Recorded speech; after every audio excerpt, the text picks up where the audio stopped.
Thanks everybody for being here. Yeah, it's great to be here at the Sugar Bowl. My first time here, and it's been very apparent to me, why this is one of the elite bowls in the country. Everything has been first class. The city of New Orleans has been phenomenal to us. We've had really good work in our practices. I'm really excited to play a great opponent, a great defense, and it should be a great night on Monday night. So go ahead with questions.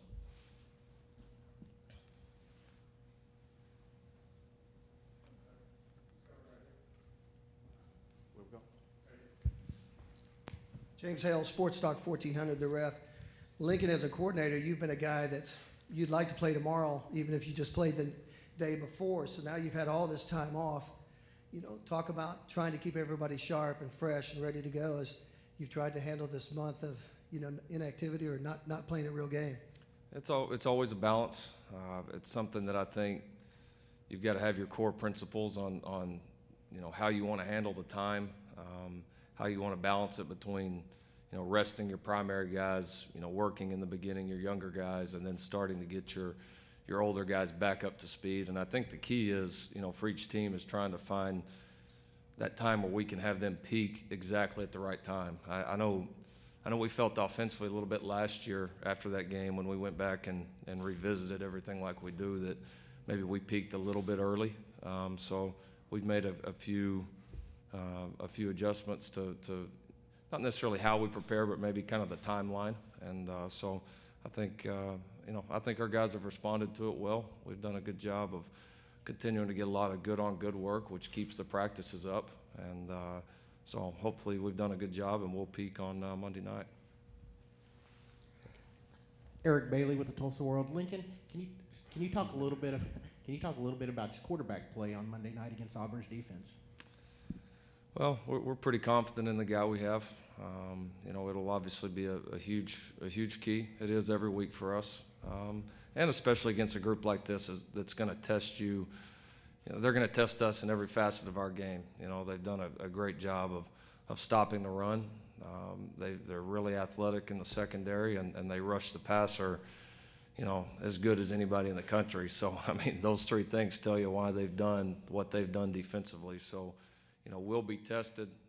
Baker will be tested, but if there's any guy that'll be ready for it, he's the one. So he's practiced very well. He's had a great run here at the end of the season. I think he's been able to, maintain, if not get better, through these last several weeks. And looking forward to him playing that way here in a few days.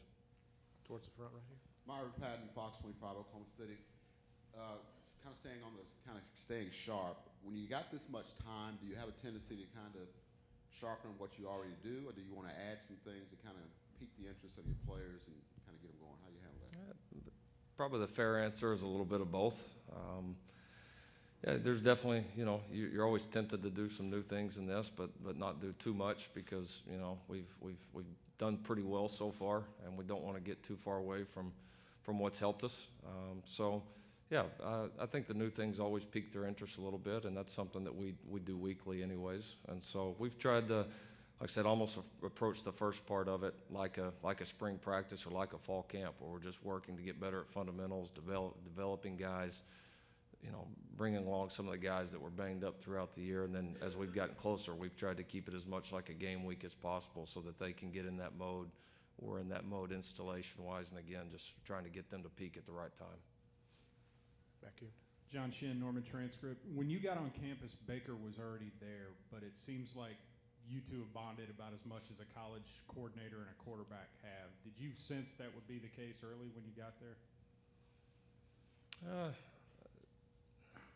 I didn't see any reason why we couldn't, but at the same time, we, as most of you guys know in here, we had a pretty heated quarterback battle going on at the same time. And so it wasn't like, I was overly close with him over any of the other guys. I think as time has went on, as he's become the starter, and then we've gone through just the normal things that a coach and his player go through, the mostly ups, a couple of downs, but just all the twists and turns over the last 2 years, those things bring you closer. They make the trust level between us a lot higher. There's more conversations, there's more experiences together, and so I think that naturally has just kind of taken its course. And, I would say that's probably where our relationship has grown more throughout the last 2 seasons as opposed to, when I just first got there. Will Guillory with NOLA.com.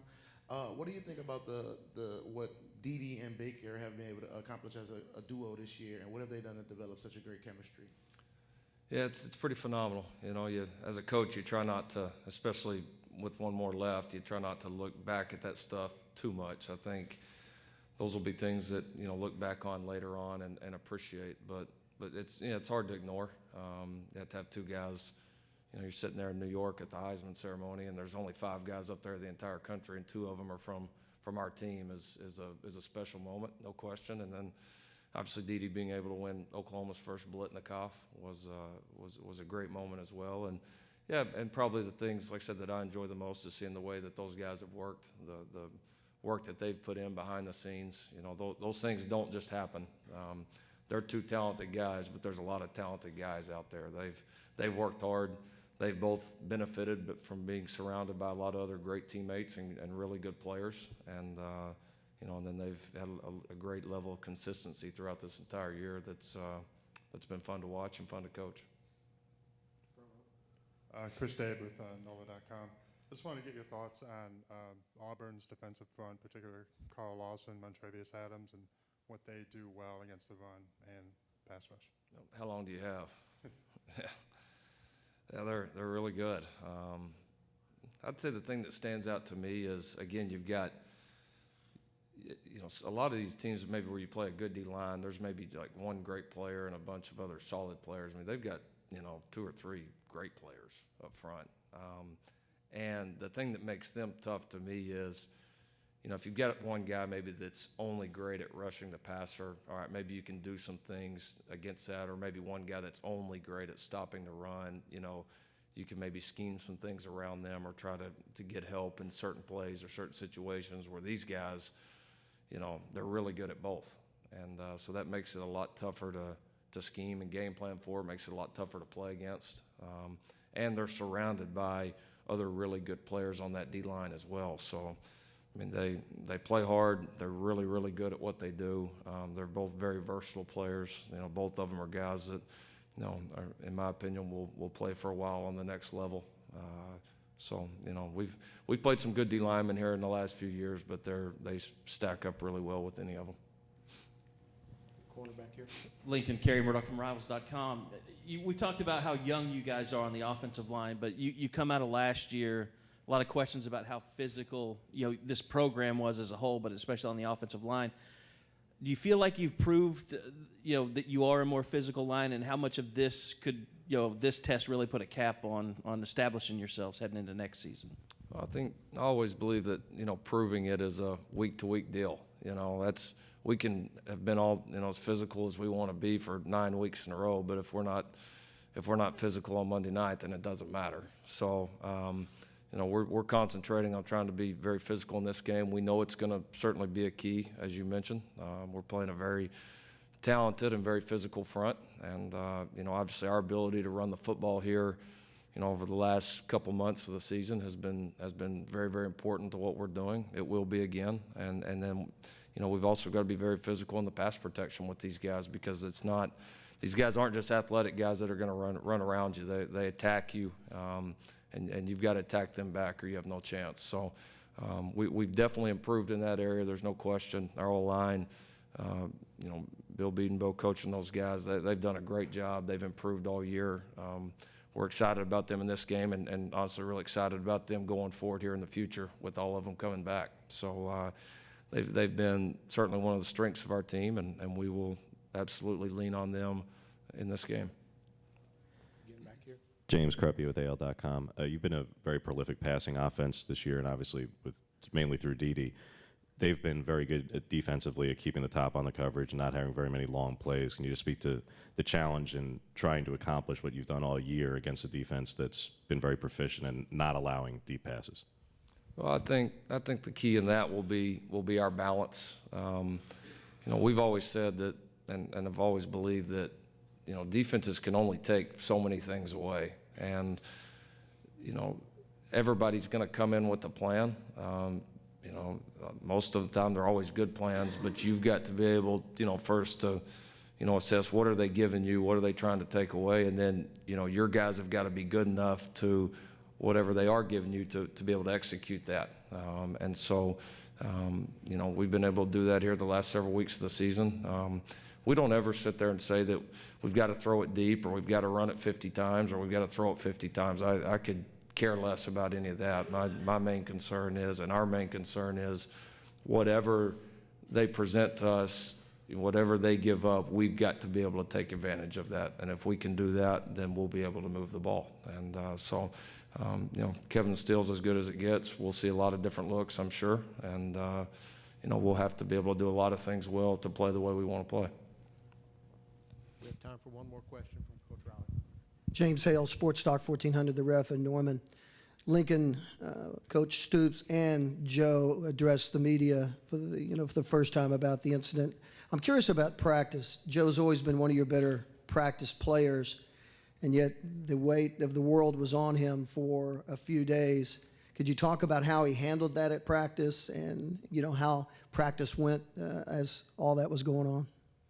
Yeah, the first thing I would say on that is, I was a sense of, I don't know if relief's the right word, but somewhere in that, you guys, everybody across the country finally got to see the guy that I've seen since the day I walked in the door at his press conference.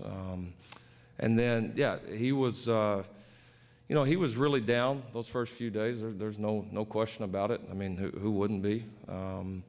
But his teammates were great about picking him up. And then, I think there was a little sense of relief on his part of finally being able to talk to you guys and to be able to express, to the world how he really felt.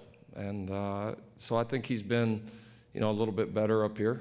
Again, I think his teammates deserve a ton of credit for picking him up, and he's excited to continue to work through it, and he's very excited about playing in this game. So yeah, it's been a difficult situation, and we've all tried to handle it the absolute best we can, and Joe's done a great job of just like being who he is and being a great teammate, being more worried about all the other people as opposed to himself, which is kind of the norm for him.